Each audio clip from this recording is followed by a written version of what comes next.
Why is China fighting its homegrown big tech companies? China's tech titans Alibaba and Tencent have been fined. In November, China's biggest tech companies shed almost $290 billion in market value in 2 days, after new regulations were brought in.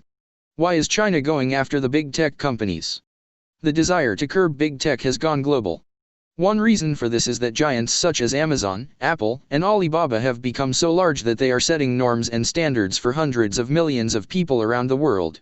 Technology is not a sector anymore but rather a layer that impacts on all other sectors, ranging from media to agriculture, from transport to financial services.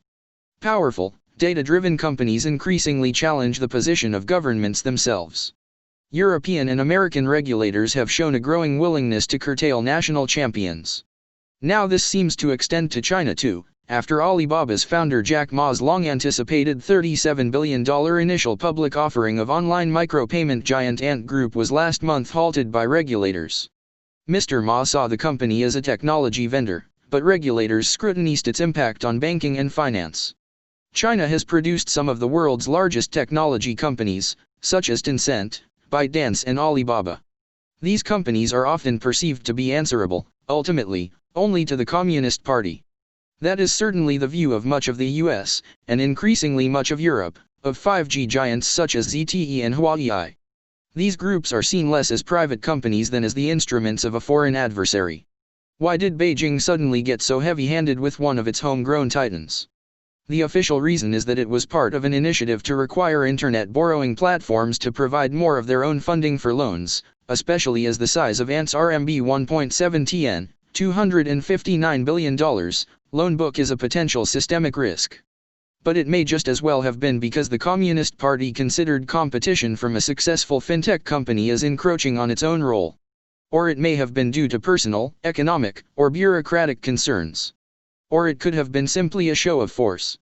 Restrictions on Ant that Beijing invoked at the 11th hour are somewhat reminiscent of the threat by President Donald Trump to force a sale of the US business of the viral Chinese app TikTok. A sudden and far-reaching restriction was placed on a single company from the very top.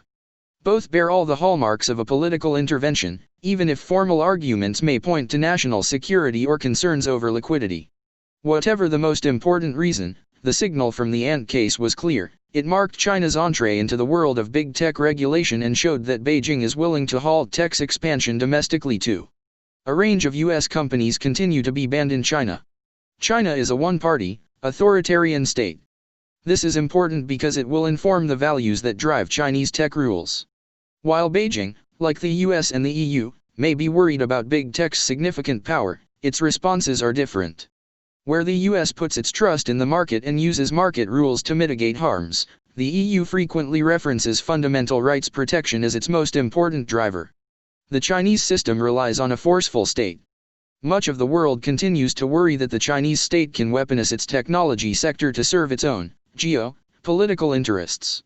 Recently introduced antitrust rules or the prevention of Ant Group's IPO are unlikely to change that. Several proposals for a global democratic alliance to govern technology regulation are explicit in their desire to counter China as a global tech power.